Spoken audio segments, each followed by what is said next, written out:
सडकदेखि सङ्घर्ष र न्यायालयसम्म हामीले आन्दोलनका कार्यक्रम घोषणा गर्नुपर्छ र अब विघटनको घोषणा उहाँले गर्नुभएको छ। हुन त प्रतिनिधि सभा विघटन गर्ने प्रावधान संविधानमा छैन, त्यो असंवैधानिक कदम चालेको हुनाले मलाई चाहिँ उहाँहरूपट्टि जान मन लागेन। अदालतले विघटनलाई सही भन्यो भने हामी निर्वाचनमा जानुपर्ने हुन्छ। निर्वाचनको तयारीका साथ उच्च मनोबलका साथ नेकपा अगाडि बढ्छ। प्रधानमन्त्रीज्यूको कदम त यो ऐतिहासिक भूल हो। उहाँले बाटोमा हिँड्दै गरेका मान्छेहरू बालुवाटारमा हुँदा अहिले त सामाजिक सञ्जालमा के देखिँदैछ भन्दा बालुवाटारको बाटोमा नहिँड्नुहोस् है, नेकपाको अनि बालुवा सरकारी अनि नेकपाको अनि सदस्य भएला, केन्द्रीय सदस्य भएला भन्ने छ। स्वागत छ हजुरलाई। नमस्ते। एकदम रोचकपूर्ण अवस्था छ राजनीति र त्यसमा पनि हजुर र हजुरको जोडीको एकदम रोचकपूर्ण समाचार आज बिहानदेखि नै आउन थालेका छन्। हिजो मात्रै ओलीज्यूसँग गएर चाहिँ बैठकमा बस्नुभएको मान्छे आज अचानक यति आउनुपर्ने अवस्था आयो। वास्तवमा के मनमा लागेको कुरा र हजुरको वास्तवमा कुरा चाहिँ के हो? अब यो कतिपय विषयहरू चाहिँ अब राजनीतिक विषय नै हुन्छन्, राजनीतिक आधारमै आफ्नो दृष्टिकोणहरू लिने र यो बिचमा मैले अगाडि सारेका खास गरी म र मेरो चाहिँ धर्मपत्नी उषाकला राईले अगाडि सारेका केही इस्युहरू छन्। ती इस्यु जनताका इस्यु छन् र खास गरी नेपाललाई समृद्ध नेपाल बनाउने र सबै नेपाली किसानलाई, गरिब किसानलाई धनी बनाउने गरी हामीले गाँजा खेतीलाई नियमन र व्यवस्थापन गरौँ र त्यस पछाडि हामीले आफैले उत्पादन गर्ने लोकल कोदोको रक्सीलाई ब्रान्डिङ गरेर अगाडि बढाउँ भन्ने इस्यु हामीले अगाडि बढाएका थियौँ र ती इस्युहरू मिल्न सक्छ र ती इस्युहरू पास हुन सक्छ भने सम्मानित प्रधानमन्त्रीज्यूलाई यो कुराहरू जाहेर गरेर अगाडि बढ्न सकिन्छ भन्ने हाम्रो दृष्टिकोण हो। र यद्यपि पनि उहाँले अझै पनि यो कुराहरू बढाउनुहुन्छ भने हामीले स्वागत गर्नुपर्ने हुन्छ। यद्यपि राजनीतिक रूपले उहाँसँग धेरै रहिरहन सक्ने स्थिति बनेन र हामी चाहिँ आज नेपाल प्रचण्डको नेतृत्वमा रहेको भनौँ नेपाल कम्युनिस्ट पार्टी नेकपामै हौँ, यद्यपि यसको पार्टीको चाहिँ कुनै आधिकारिक घोषणा हजुरले भनेको गाँजा सम्बन्धी तपाईँको जुन अभियान छ त्यो अभियानमा चाहिँ प्रधानमन्त्री ओली पक्षधरबाट तपाईँको सपोर्ट भएन र यता आउनु भएको होइन। त्यस्तो रूपमा मैले अझै बुझेको छैन। म राजनीतिक रूपमा यहाँ छु र इस्युको हिसाबले उहाँले त्यो इस्यु अझै पनि बोक्नुहुन्छ भन्ने मलाई विश्वास। हिजो मात्रै उहाँसँग किन जानुभयो त बैठकमा? अब यस्ता कतिपय इस्युहरूको विषयमा छलफल गर्नको लागि हो। आज फेरि यहाँ किन आउँदै हुन्छ प्रचण्ड? यहाँ राजनीतिक रूपले म यो ठाउँमा जसरी उभिरहेको छु र यही ठाउँमा म विगतदेखि नै छु र नेपाल कम्युनिस्ट पार्टी नेकपामा छु, त्यसमा नेकपाको बैठकमा म उपस्थित छु। जस्तै प्रधानमन्त्री ओलीज्यूले संसद विघटन गरेपछिका राजनीतिक घटनाक्रम विकास हुने क्रममा यी कुराहरू तपाईँको व्यक्तिगत जीवनमा र परिवारमा असर पर्यो भने यति बेला परिवर्तनका रूपमा? यो त सारा संसारलाई असर पर्यो। मेरो जीवनमा मात्र, मेरो परिवार मात्र पर्छ र यो सारा संसारलाई परेको छ, सिङ्गो राष्ट्रलाई परेको छ, सिङ्गो नेकपाका कार्यकर्ताको मनमा पीडा परेको छ। यो पीडा त सबैले महसुस गरेका छन्। यो हिसाबमा तपाईँ र उषाकला राई दुवैजना जोडी हिजोमा केही जनताले भन्छन् अथवा कसैले भन्छन् केही आशा थियो जानुभएको थियो, यहाँ केही नपारी आउनु भएको थियो भन्ने हिसाब नेकपाकै बैठक चलिरहेको हामीले महसुस गरेका छौँ। त्यसैले नेकपाको बैठकको कसले आधिकारिकता पाउने कुराको अहिले पनि हामी चाहिँ कानुनी प्रश्नमा छ, अहिले पनि संवैधानिक प्रश्नमा छौँ। त्यसो भएको कारणले अझै पनि एकले अर्कालाई निषेध गरेर होइन, एकले अर्कालाई सम्मान गरेर पार्टी एकताबद्ध बनाएर अझै पनि एकताको सम्भव छ। प्रधानमन्त्री केपी शर्मा ओलीलाई कारबाही गर्ने खेमामा आउनुभयो नि त तपाईँ फेरि? अब यो त हामीभित्र रहेको, पार्टीभित्र रहेको असमझदारीले सबै कुराहरू सिर्जना भएको हुन् नि। विघटन हुने तहसम्म पनि हामी पुग्यौँ नि। त्यस भएको कारणले यस्तो तहमा पुग्नु हुन्न थियो भन्ने हाम्रो दृष्टिकोण हो। त्यस भएको कारणले अझै पनि धेरै बिग्रिसकेको छैन र राजनीतिक रूपले म जहाँ उभिएको छु त्यो ठाउँको नेतृत्व गर्छु, त्यो ठाउँको सम्मान गर्छु। यद्यपि नेपाल कम्युनिस्ट पार्टी नेकपाभित्रका सबै नेताहरू जो जहाँ छन् तिनीहरू एकताबद्ध हुनुको बाहेक अर्को विकल्प छैन। तीनवटा कमजोरी प्रधानमन्त्री ओलीज्यूका भनिदिनुहोस् न, के कमजोरी पाउनुभयो तपाईँ यता आउनुभयो? अब कमजोरीहरू हामी सबैसँग छौँ, मसँग पनि छ। त्यस भएको कारणले ती सबै कमजोरीहरूलाई खोतल्दै अझै पनि सबैलाई चाहिँ धारे हात लाउँदै औँला ठडाठड गरेर बस्नुको अहिले कुनै अर्थ छैन।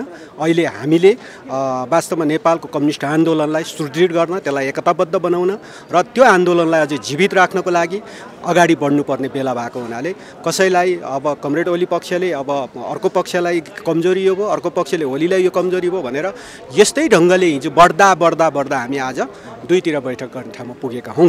त्यसोसम्म हजुर विघटन गर्ने अवस्था हुनुहुन्थ्यो, अहिले विघटन गर्नु हुँदैन भन्ने अवस्था आउनुभयो नि त? कतिखेर संसद विघटन गर्नुहुन्थ्यो र हुन्न थियो भनेर मैले कहिल्यै अभिव्यक्ति दिएको छैन। प्रधानमन्त्री केपी शर्मा ओलीको पक्ष लागेको त्यो देखियो नि, जनताले बुझ्छ नि त्यसरी। अब त्यो अहिले संवैधानिक खास गरी संवैधानिक विषय बनेको छ, अदालतले जे फैसला गर्छ त्यही हुन्छ। अहिले यो अवस्थामा तपाईँ के भन्नुहुन्छ त? अब विघटन अनि संविधान, अब त्यसपछिको चुनावको कुरामा भन्नुहुन्छ के? संविधान अनुसार यदि अदालतले फैसला गर्दाखेरि संसद पुनर्स्थापन भयो भने राष्ट्रले अर्को नयाँ कोर्स लिन्छ र विघटन गलत रहेछ भन्ने कुरा अदालतले नजिर बस्छ। यदि अदालतले विघटनलाई सही भन्यो भने तपाईँले अहिले विघटन गलत भनेर पनि अर्थ लाग्दैन। त्यस भएको कारणले अदालतले विघटनलाई सही भन्यो भने हामी निर्वाचनमा जानुपर्ने हुन्छ। निर्वाचनको तयारीका साथ, उच्च मनोबलका साथ नेकपा अगाडि बढ्छ। अन्तिममा अब नेकपा मिल्ने अवस्था छैन, पार्टी फुट्ने अवस्था छ नि त, यसमा के भन्नुहुन्छ? अब म चाहिँ किनभने एकदमै यो बिचमा धेरै प्रयत्नहरू गरिएका मध्येको परे कि धेरै प्रयत्न नेताहरूलाई मिलाउँ, पार्टीलाई मिलाउँ, पार्टीको आन्तरिक एकतालाई अझ मजबुत बनाऊँ भन्ने चाहिँ हामीले अभियान चलायौँ। तर यद्यपि हाम्रो अभियानहरू असफल भए। त्यसैले अझै पनि धेरै घर्किसकेको छैन र नेताहरूको बिचमा अझै समझदारी बनाउन सकिन्छ भने बनाऊँ भनेर हामी लाग्नु पर्दछ। यद्यपि समझदारी भएन भने आफूलाई लागेको पक्षमा राजनीतिक दृष्टिकोणको आधारमा आफ्नो दृष्टिकोण बनाएर अगाडि बढ्ने नै हामी सबै राजनीतिक प्राणीहरूको आफ्नो कर्तव्य हुन्छ। हस्, धन्यवाद। स्वागत छ हजुरलाई। धन्यवाद। आज पनि बैठक बस्न सुरुवात हुन लाग्दैछ। अस्तिदेखि नै बोली पनि रहनु भएको छ र यो जुन प्रचण्ड माधवको नेपाल पक्ष भनेर अहिले भनिएको छ, उतापट्टि प्रधानमन्त्री केपी शर्मा ओलीको पक्षले पनि आज बैठकै गर्दैछ। यही समयमा यस्ता कुराहरूलाई के भन्दै हुन्छ हजुरको मनमा? पहिलो कुरा भनेको उतातिरको बैठकै होइन, तपाईँको नेकपाको बैठक भनेको यो हो जहाँ तपाईँको विधान र नेपालको अनि त्यसपछि कानुन के अरे सम्भव ढङ्गले जहाँ जुन के अरे सङ्ख्या तोकेको छ त्यहाँ पुग्छ त्यो विधान के अरे बैठक हुन्छ। त्योभन्दा नपुगेका केही साथीहरू जम्मा भएको ठाउँलाई त्यसलाई त्यो बैठक होइन, त्यो गुटको भेला हो। निर्णय गरेकै हुन्छ। सुन्नुहोस् न, गुटको भेला हो। त्यसैले त्यही निर्णय गरिरहँदा पनि कि उहाँहरूले के भन्नु पऱ्यो भन्दा अब छोड्यो आधिकारिकताको उहाँले, अनि त्यसपछि दाबी अब छोड्नुभयो। होइन भनेदेखि जस्तै मैले हेरेँ 1199 जना उहाँहरूले केन्द्रीय कमिटीको बैठक बनाए। त्यो नेकपाको विधानमा 1199 जना छैन। अनि नेकपाको विधानमा जो निर्वाचन आयोगमा दर्ता भएको विधान छ, नेकपाले पास गरेको जुन विधान छ, केन्द्रीय कमिटीबाट तेस्रो के अरे खास गरी के अरे संशोधन भएको छ र एउटा उपाध्यक्ष थप्ने कुरा बाहेक अरू केही पनि भएको छैन है। त्यो एकै ठाउँमा हुँदाखेरि त्योभन्दा 441 जनाको जुन के अरे विधानमा उल्लेख भएको छ त्योभन्दा थप्ने कुराहरू कसैले गर्छ भनेदेखि त्यो उहाँले मैदान खाली गरेको भन्ने कुरा त्यहीँबाट प्रष्ट हुन्छ। त्यसैले अनि त्यो बैठक बालुवाटारमा बसिरहेको बैठक, सरकारी निवासमा सरकारी कार्यालयमा बसिरहेको बैठक त्यो नेकपाको बैठक होइन। नेकपाको आधिकारिक बैठक यो हो जो सङ्ख्याका हिसाबले नेपालको अनि दल राजनीतिक दल सम्बन्धी जुन कानुन छ त्यो कानुनका हिसाबले अनि सबै हिसाबले 441 जनामा 300 अब आज मात्रै हेर्दा तपाईँको अझै 20 जनाभन्दा बेसी पुग्दैछ, 320 जना पुग्दैछ। अनि यो 80% अनि उपस्थित भएको बैठकलाई अनि गुटको भन्ने जो तपाईँको जो 100 जना पनि छैन अनि त्यसलाई अनि त्यसपछि अनि बैठक भन्ने त्यो त मिल्दैन। त्यसैले गर्दा त्यो बैठक होइन, आधिकारिक बैठक यो हो। तर प्रवक्ताज्यू जस्ता व्यक्तिले कारवाही गरेको निर्णय गरिरहेको छ नि। त्यो कहिलेकाहीँ त के हुन्छ भन्दा नाटक मञ्चन गर्नेहरूको त के लाग्छ त तपाईँको उहाँलाई नाटक मञ्चन गर्नु मन लाग्यो। अनि नेकपाको विधानमा जम्मा 441 जनाको व्यवस्था छ अनि 1199 जनाको अनि त्यसो बनायो भनेर दुनियाँलाई अनि त्यसो हुँदा दुःख के अरे गजब त के छ भन्दा कतिपय साथीहरू सांसद भइसकेका, कतिपय जिल्लाका अध्यक्ष भइसकेका, नेतृत्वमा पुगिसकेका उहाँहरू समेतलाई अनि त्यसपछि त्यो खेलाउँदा बनाउँदाखेरि उहाँलाई गिजेको त्यो जुन 1199 जनाको अनि त्यसभित्र राखेर केन्द्रीय कमिटीका सदस्य भन्दै तल गरिरहेको छ यो नेकपाको विधानले चिन्दैन, नेकपाको अनि त्यसपछि नेकपाले चिन्दैन। अनि उहाँले जे गरिरहनु भएको छ त्यो उहाँहरूको अपमान हो भन्ने मलाई लाग्छ। यदि त्यो गरेको हो भनेदेखि उहाँले नेकपाको के अरे जुन आधिकारिकताको कुरो छ यो उहाँले अब हामीले आधिकारिकताको लागि अनि लडाइँ लड्नु पर्दैन र उहाँले यो दावा छोड्नुभयो र मैदान खाली भयो भन्ने कुरा उहाँहरूको यही अनि निर्णयबाट प्रष्ट हुन्छ। तर आधिकारिक संसद विघटनदेखि लिएर चुनावसम्मका कुरा आइसक्यो नि त, चुनावको दिनै घोषणा भइसक्यो। अनि तपाईँलाई मैले फेरि पनि भने चुनावको कुरा एउटा विषय हो, त्यो अर्को होला। तपाईँले जुन आधिकारिकताको कुरा गर्नुभयो, आधिकारिकताको मापन गर्ने दुईवटा ठाउँ हो। एउटा भनेको संसदीय दल, संसदीय दलभित्र पनि तपाईँको प्रतिनिधि सभा जो नेकपाको 174 जना हामी निर्वाचित भएका थियौँ, 174 मध्ये एकजना सभामुख हुनुभयो, एकजनाको मृत्यु भएको छ र 172 जनाभित्र अनि 40% पुगे कि पुगेन अहिलेको दल सम्बन्धी राजनीतिक दल सम्बन्धी व्यवस्था भएको त्यो एउटा मापन हुने ठाउँ त्यो हो। अर्को भनेको केन्द्रीय कमिटी पनि के हो त भन्दा बाटोमा हिँड्दै गरेकाहरूलाई समातेर बनाएकोलाई केन्द्र यो नेकपाको विधानले चिन्दैन। त्यसैले त्यो भनेको उहाँहरूको अपमान हो। मैले तपाईँलाई अहिले पनि भनिसकेँ नेकपाको विधानले चिन्ने के हो त भन्दा 441 जनाको जुन सङ्ख्या छ त्यसलाई अनि त्यसपछि हामीले निर्वाचन आयोगमा दर्ता गरेका छौँ त्यसको हस्ताक्षर अनि भेरिफाई हुन्छ भोलि गएर। निर्वाचन आयोगले मात्र गर्न सकेन, भोलि हामी न्यायालयमा जान्छौँ। त्यसैले अहिले जुन 441 जनामा 320 भन्दा बढीजना यहाँ उपस्थित हुनुभएको छ, तपाईँले देखिरहनु भएको छ।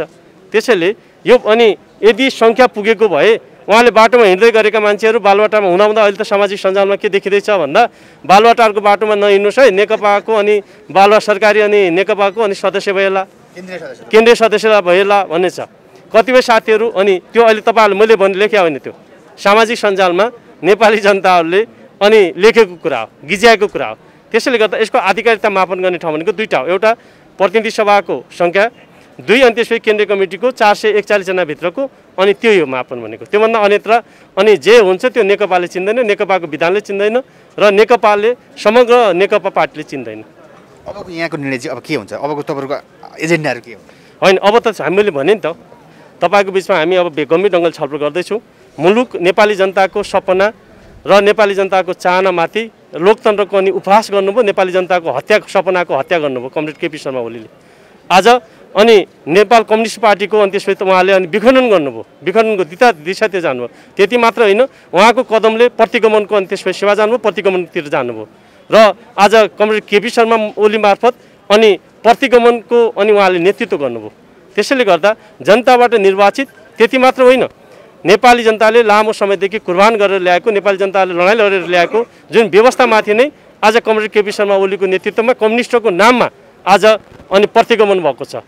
हिजो 17 सालमा यसै गरी दोतियाईको नजिक दोतिया ल्याएको अनि जनताबाट अभिमत प्राप्त सरकारलाई विखण्डन जुन तत्कालीन राजा महेन्द्रले गर्यो र एउटा अनि त्यसपछि तपाईँको निरङ्कुश व्यवस्थाको सुरुवात गर्यो।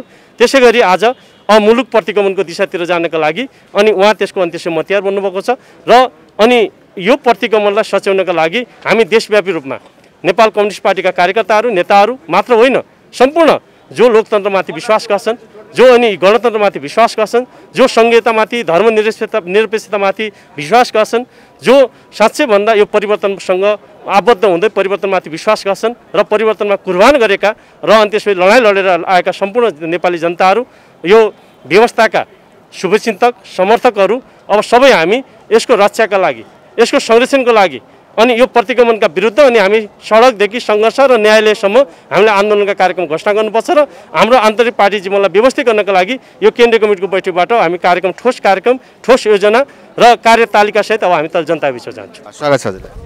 धन्यवाद। प्रधानमन्त्री केपी शर्मा ओलीले संसद विघटनको प्रस्ताव गरेर स्वीकृत भइसकेपछिको यो अवस्था छ र अहिले विभिन्न गुटको भेला बैठक भनिएको छ। अहिले हजुर पनि प्रचण्डमा नेपालको भेलामा हुनुहुन्छ, के भन्नुहुन्छ यो विचारमा? तपाईँको मनमा लागेको कुरा चाहिँ के छ? गुट भन्दा नि अब यो दुईटा पार्टी भइसक्यो होइन, वैचारिक राजनैतिक फन्डामेन्टल्ली नै दुईटा धार भइसक्यो। त्यसो हुँदा यो गुट भन्दा नि दुईटा धारको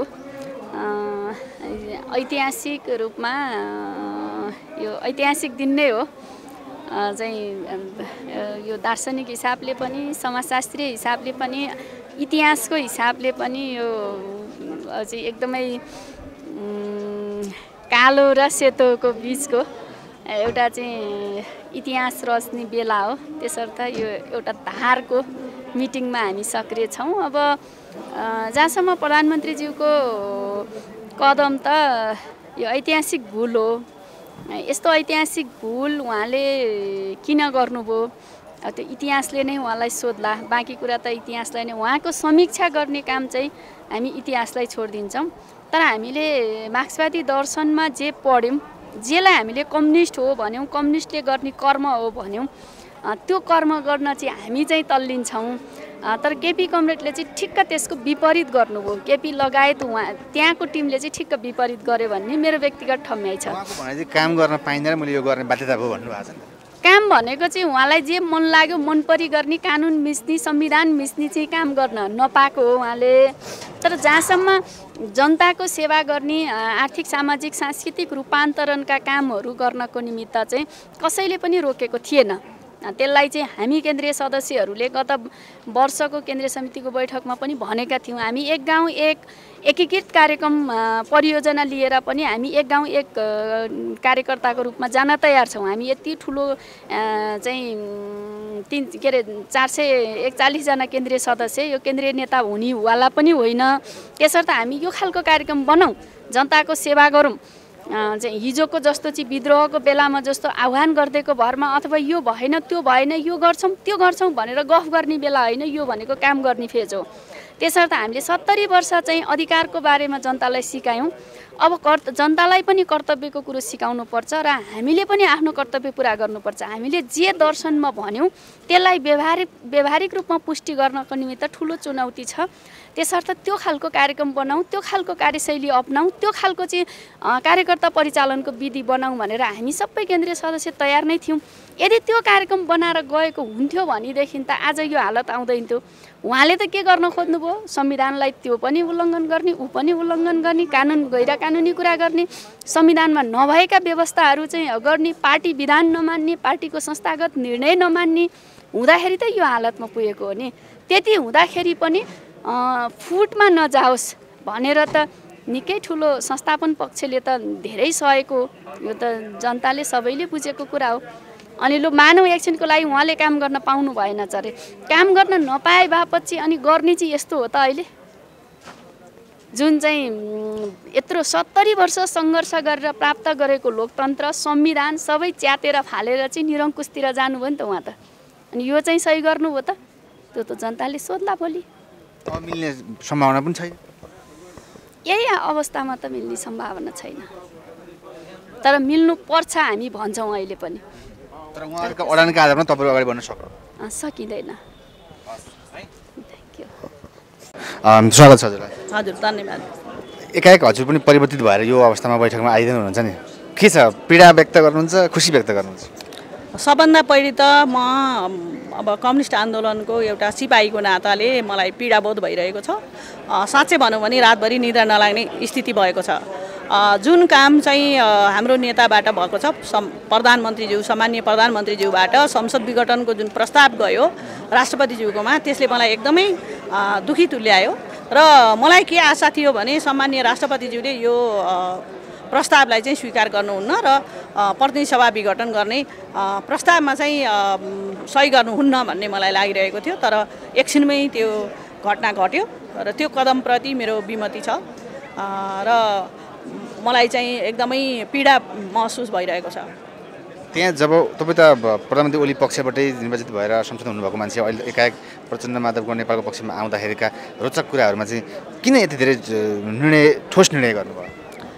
अब म 9 राष्ट्रिय महाधिवेशनमा त्यति बेला कमरेड केपी शर्मा ओलीले नेतृत्व गर्नुभएको प्यानलबाट उम्मेदवार दिएर जितेको र उहाँले एकदमै विश्वास गरेर देशको राजधानी काठमाडौँ जिल्लाको इन्चार्ज बनाउनु भएको र इन्चार्जमा मैले नेकपा एमाले भएको बेलामा र नेपाल कम्युनिस्ट पार्टी नेकपा एकीकृत भइसकेको अवस्थामा पनि इन्चार्जको जिम्मेवारी लिइरहेको बेला यो बिचमा जुन अन्तर्पार्टी सङ्घर्ष भयो, विभिन्न गुटका भेलाहरू भए, ती भेलाहरूमा चाहिँ म पार्टी एकीकरण गर्नुपर्दछ, यो पार्टीलाई विभाजनमा लान हुँदैन, त्यसकारण त्यस्तो खालको गुटगत गतिविधिमा लाग्नु हुँदैन भनेर म नलागिरहेको अवस्था थियो।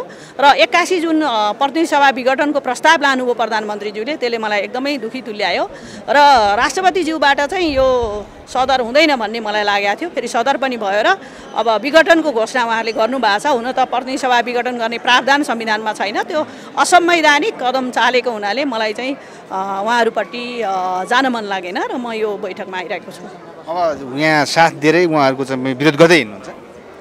होइन, कम्युनिस्ट पार्टीमा व्यक्तिको विरोध हुँदैन, नीतिको कुरा हुन्छ। मलाई यो कुरा चाहिँ मलाई मन परेको छैन। जस प्रधानमन्त्री केपी शर्मा ओलीले गरेको कुरा, राष्ट्रपतिले स्वीकृत गरेको कुरामा तपाईँ त्यति यस्तो निर्णय गर्नुभयो कि त्यो पक्षलाई पनि छोडेर अहिले यो अवस्था आउनुपर्ने अवस्था आएको? होइन, पक्ष विपक्ष भनेको आन्दोलनमा, पार्टीमा, राजनीतिमा कोही पनि स्थायी मित्र स्थायी शत्रु हुँदैन भन्छ। हामी त शत्रु त होइन, दुइटै अझै पार्टी एउटै पार्टी हो र नेपाल कम्युनिस्ट पार्टी नेकपा। अब त्यसमा चाहिँ इस्युहरूमा आफूलाई मनपर्ने र नपर्ने कुराहरू छान्ने सबै पार्टीका चुनाव गर्नेदेखि लिएर उहाँले त महाधिवेशन गर्ने निर्णय गरेको गरे हुन्छ नि उताबाट? अब बोल्ने कुरा र गर्ने कुरा फरक हुन्छ। अब त्यो कुरा चाहिँ बाहिर सामाजिक सञ्जालमा अथवा जनताको अगाडि कन्ज्युम गर्नको लागि बोलिएको हो। वास्तवमा तुरुन्तै महाधिवेशन गर्ने योजना थियो जस्तो मलाई लाग्दैन। धन्यवाद।